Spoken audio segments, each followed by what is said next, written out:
So now we are on to a new section, which is called Ethernet. Now, Ethernet is one of those physical layer technologies that is used by TCP/IP to send data back and forth via electrical signals on the network. Now, like many other physical layer technologies, Ethernet must perform something called network arbitration. Network arbitration is a system that a physical layer technology will use to create order on a network so that data transfer can take place in a very orderly fashion, avoiding as many data collisions as possible. Ethernet does network arbitration in its own particular way, and we will get into that into some detail in this section.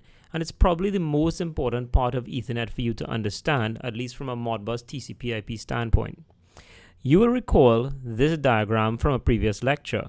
I'm showing it again here to remind you where Ethernet fits into the grand scheme of Modbus TCP/IP.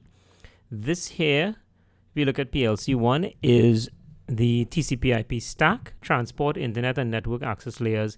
And Ethernet here is really a physical layer used by its hardware and firmware used by TCP/IP for data transmission. Okay.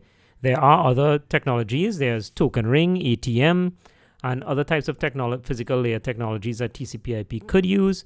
But for our discussion, we're going to use Ethernet because it's the most prevalent form of physical layer technology that Modbus TCP/IP will use. Okay? All right.